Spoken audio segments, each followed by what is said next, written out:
All right, got the new belt in.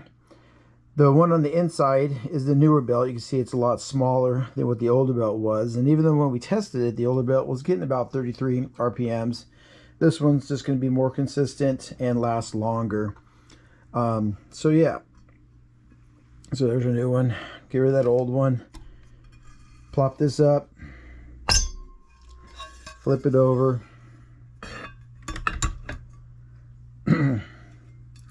Some people do run these in a little bag of talc powder. I don't have any right now, so I'm not going to be able to do that. It just helps it with a little bit of the gripping and staying dry.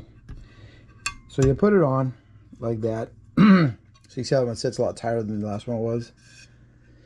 And what you do is you'll grab right through here so that you have it up. Because we're aiming over here at the cap stand and the speed change. So we get that part in,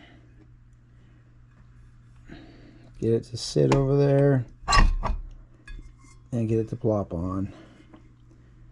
So go back to 33, and there we go. Let me set it up for a speed test. Before doing the RPM test, thought I'd show you I got the new stylus in. Here was the old one. Get it up close enough. I don't know if you can see in there how that one's bent to the right a little bit. But they just, I think I showed on the other part, how they just pull in and out. You just slide it out. Like I said, this cartridge is actually loose, which we're going to align here also. That just slides out and then back in. And yeah, check, make sure your wires are all hooked up correctly. If you want to, while you have it out, you might hit it with some alcohol. We'll clean that up a little bit to make sure, clean inside there also to make sure you have good contact with all the points. I'll show you how to align this cartridge because it is loose here in just a second. That just goes back on.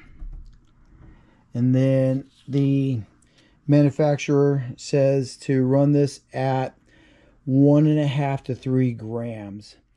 I'm going to set it to about 1.85. I find that the best for me. Everyone has their own choice. So just a second, I'll grab my gauge. All right, let's say you were starting fresh. You just put a new stylus on. I'm going to move this back a little bit here. Hopefully everyone can see that there. This is your aft weight. So what you would do if you're going to do it by hand, you see how our towing arm floats up? So we would bring this in.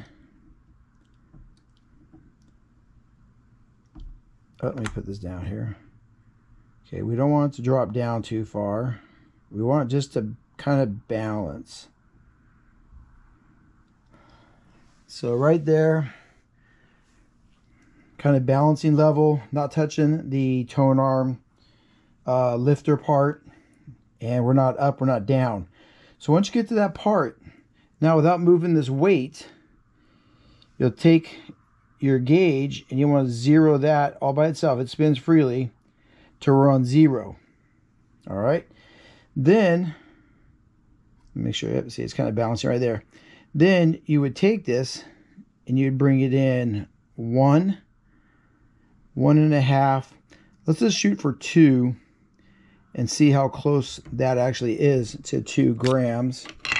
And that way we can tell. Okay, so that's zeroed out.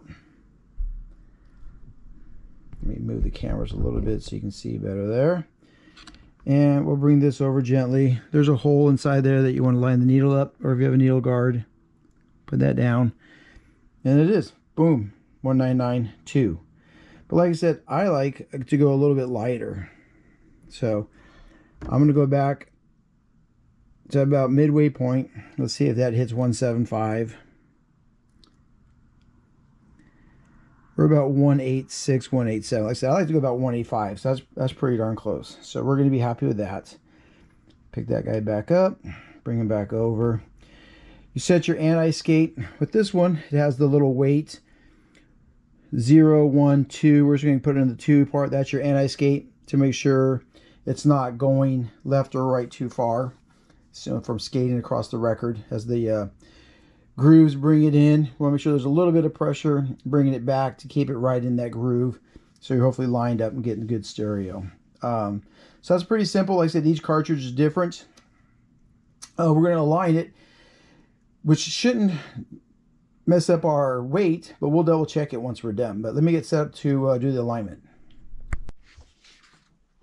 All right, we're set up here. I'm going to show you the Marantz, what they tell you to do. You can print this out of your manual, and if you have the 45 RPM adapter, but it basically tells you to have the arrow pointing to the rear of the table.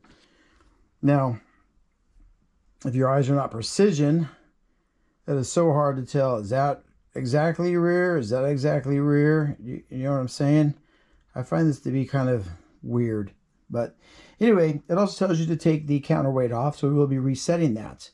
Now, I've already aligned it to what they're saying, but I'm going to show you what you do is you bring it and you will go to, let me bring this up closer. There's a little plus sign. They call it the crosshair right there. So this arrow is pointing to the rear. You can make it so your stylus touches right, is going to touch right there. That's where the needle needs to be touching. So like I said, I've already done it, but you'd put that there. By taking the counterweight off, you're able to bring the tone arm all the way out, and then you gently set it down on there to make sure that's where it's touching. So I find that kind of hard, but, or not really hard, but just too many little intricacies could go wrong.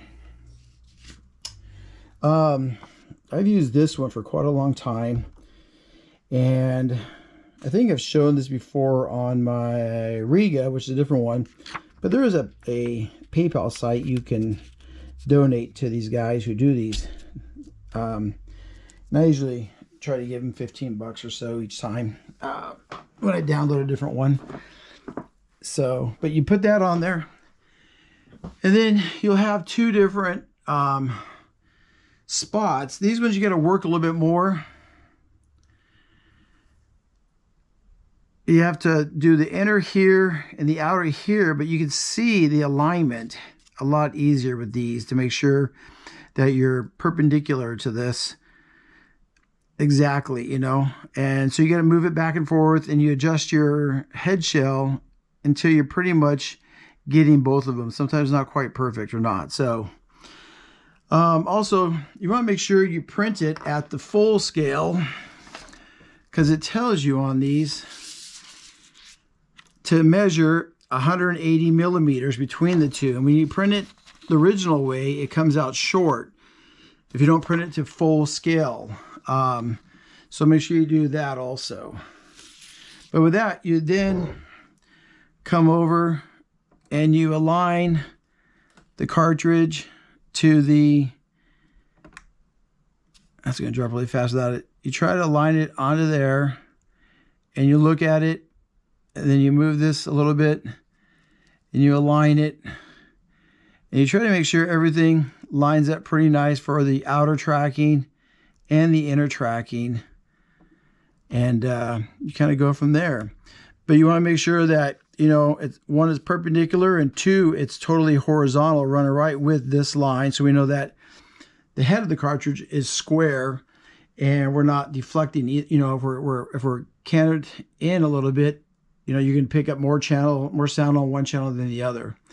So it's just a finite game of going back and forth till you get it touching there, and making sure that the front of the stylus and the front of the stylus are running right with that, you know, parallel with that. There's no deviation or anything. I hope that explains it. Then we'll have to put the weight back on and reset our weight, which I've already shown you how to do. So I'm not going to do that again. But yeah, that's pretty much all I was going to do on this. Oh, I'll check the speed. Hold on a second. Ready for a turntable test? Let's see here. Shut some light off.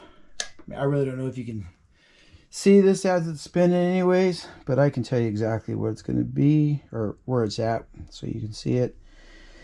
And it is 33.26, so it's only 0.23 off of the 33 1/3. So that's pretty darn close. It's in the green, so should sound fine. If it was a little bit lower, we maybe have to start looking into the speed control circuitry and seeing what we have there. But this is pretty darn close. Let's go to the 45. Make sure it gets up to close to 45 RPMs. 45.020102, so right at there. And this belt's going to stretch just a little bit as it works itself in, which will then probably speed it up a little bit more, closer to the 33 1/3. So we're just barely off. Yep, so I think that's pretty good. I'm gonna get a record and I'll show you to make sure that the return mechanism is working correctly. Have a record on here. I moved the tone arm into close to the end here, and it should. We want to make sure that it grabs the run out track. The cam inside clicks, picks it up, sets it back inside the cradle holder. Sometimes if they're gummed up, they'll end up right about here. They won't go all the way back in. This one was looking pretty clean. I did add a few drops I didn't show. I have the zoom spout oilers that you can get like at Ace Hardware or stuff like that. I did add a few drops, different pivot points, things like that to make sure they were clean and well lubricated. I didn't show that because I closed it up after I put it back together, so I'm sorry about that. If someone has questions on that stuff, I can definitely redo it again and in and stop. There it goes. So this one's working really nice. I will get it hooked up. I'll do a separate video for a little sound test, as I don't want YouTube to flag me for using music, unless I can find a record that's non-licensed, copyright, or whatever it is. But anyway, if that's yeah, so that'll be it on this. Anyone have any questions, information, better ways to do stuff? I'm always looking to learn how to do things. So, but please write me and let me know about that stuff. So I appreciate everyone hanging out. Hope the video isn't too boring, and hopefully it helps some more people out. All right, enjoy the day and the music.